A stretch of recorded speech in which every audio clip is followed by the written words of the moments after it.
नमस्कार दोस्तों, आप सबका आरआरबी एवरीडे में हार्दिक स्वागत है।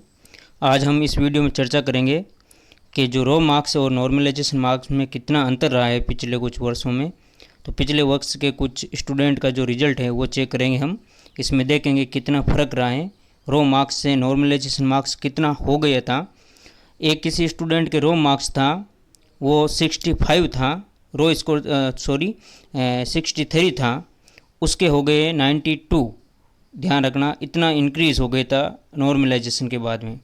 एक कोई स्टूडेंट था, उसके जो नॉर्मलाइजेशन मार्क्स था रॉ मार्क्स था वो था 75 से हो गया 109.24। याद रखिएगा, करीब 30 के आसपास इसका इंक्रीज़ हुआ।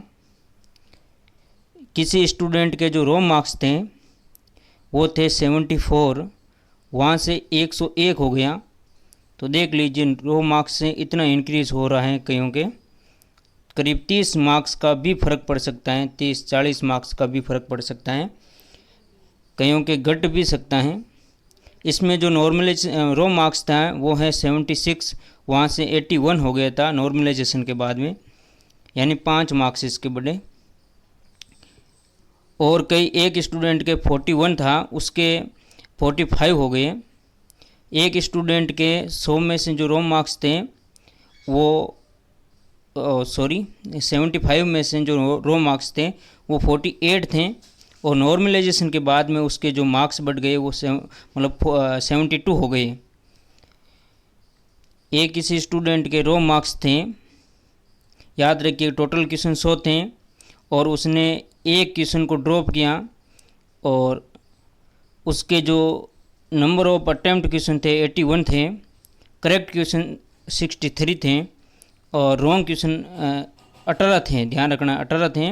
फिर उसके जो एक्चुअल मार्क्स है, जो उसने रॉ मार्क्स प्राप्त किए वो 57 प्राप्त किए, और नॉर्मलाइजेशन के बाद में उसके 66 हो गए। यानी 18 क्वेश्चन गलत किया तो भी उसके 10 मार्क्स इंक्रीज़ हो गए, करीब 10 मार्क्स इंक्रीज़ हो गए। याद रखिएगा, किसी के 75 में से जो रॉ मार्क्स थे वो 47 थे, और नॉर्मलाइजेशन मार्क्स 71 हो गया। तो इस प्रकार से हमने एनालाइज़ किया कि जो रॉ मार्क्स हैं उनसे जो नॉर्मलाइजेशन के बाद मार्क्स है वो करीब 30 तक बढ़ सकता है, 30 से ज़्यादा भी बढ़ सकता है, लेकिन नॉर्मली 30 कईयों के बढ़ा हुआ है, इसलिए 30 तक बढ़ सकता है, और 5-6 भी बढ़ सकता है, कम भी हो सकता है।